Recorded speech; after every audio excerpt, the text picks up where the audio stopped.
తెలంగాణలో కొందరు ఐఏఎస్ అధికారులకు మళ్ళీ కొత్త టెన్షన్ పట్టుకుందా? ఇప్పటికే ఒక గండం గట్టెక్కిందనుకుంటే మరో గండం వెంటాడుతోందా? గతంలో కొన్ని కేసుల విచారణ నుంచి బయటపడ్డామని సంతోషపడుతున్న వేళ త్వరలో మరో విచారణ ఎదుర్కోక తప్పదని పరేషాన్ అవుతున్నారా? తెలంగాణలోకి సిబిఐ ఎంట్రీపై రిటైర్డ్ ఐఏఎస్లకు మనశ్శాంతి లేకుండా పోయిందా?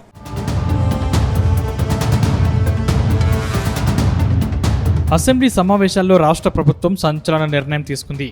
ఆ నిర్ణయం ఇప్పుడు రాష్ట్రంలోని పలువురు ఐఏఎస్లు రిటైర్డ్ అధికారులకు టెన్షన్ పెట్టిస్తోంది. గత బీఆర్ఎస్ పాలనలో ప్రతిష్టాత్మకంగా నిర్మించిన కాళేశ్వరం ప్రాజెక్టు కుంగిపోయింది. మేడిగడ్డ బ్యారేజ్ పియర్స్కు పగుళ్లు వచ్చాయి. అయితే రేవంత్ రెడ్డి సర్కార్ అధికారంలోకి వచ్చిన తర్వాత కాళేశ్వరం కుంగుబాటుపై విచారణ కోసం కమిషన్ను నియమించింది. దాదాపు 15 నెలలు దర్యాప్తు జరిపి 665 పేజీల నివేదిక కమిషన్ అందజేసింది. ఈ నివేదికలో మాజీ సీఎస్ ఎస్కే జోషి మరికొందరు అధికారుల పనితీరును తప్పుపట్టింది. సుమారు 10 మంది ఐఏఎస్లను విచారించి కొందరు అధికారుల తీరును కమిషన్ తప్పుపట్టింది. ఇప్పుడు ఈ వ్యవహారం ఐఏఎస్ అధికారులకు ఇబ్బందిగా మారిందనే చర్చ అధికార వర్గాల్లో జోరుగా సాగుతోంది.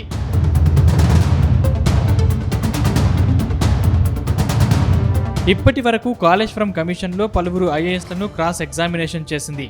అంతకుముందు ప్రాజెక్టులో పనిచేసిన ఆయా స్థాయిలోని ఇంజనీర్లను విచారించిన కమిషన్ మాజీ ఐఏఎస్లు, ప్రస్తుతం సర్వీస్లో ఉన్న కొందరు అధికారుల్ని విచారించింది. మాజీ ఈఎన్సీలు సి మురళీధర్, నల్ల వెంకటేశ్వర్లు, ఈఎన్సీ బి హరిరామ్లను, ఆ తర్వాత మాజీ ప్రభుత్వ ప్రధాన కార్యదర్శులు ఎస్కే జోషి, సోమేష్ కుమార్, మాజీ ప్రభుత్వ ప్రత్యేక ప్రధాన కార్యదర్శి రజత్ కుమార్, ఆర్థిక శాఖ ప్రత్యేక ప్రధాన కార్యదర్శి రామకృష్ణారావులను క్రాస్ ఎగ్జామినేషన్ చేసింది. మాజీ సీఎం కేసీఆర్, మాజీ నీటిపారుదల మంత్రి హరీష్ రావులను కమిషన్ సాక్షులుగా పిలిచి విచారణ జరిపింది. ఆ తర్వాత తుది నివేదికను సర్కారుకు అందజేసింది. అయితే అంతటితో ఆగని తెలంగాణ సర్కార్ ఈ కేసును సిబిఐకి అప్పగించింది.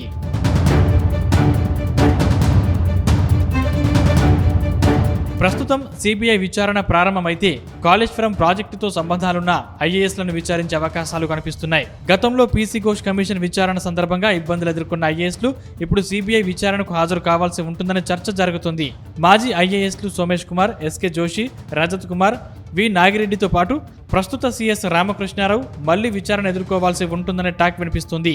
ఘోష్ కమిషన్ ముందే తమకు ఏమీ తెలియదని, నాటి ప్రభుత్వ పెద్దలు చెబితేనే పనులు చేశామని, 3 ఏళ్ల కిందటి విషయాలు మాకు గుర్తులేవని సమాధానమిచ్చిన అధికారులు సిబిఐ విచారణలు ఏం చెబుతారో అనే చర్చ సెక్రటేరియట్లో జరుగుతోంది.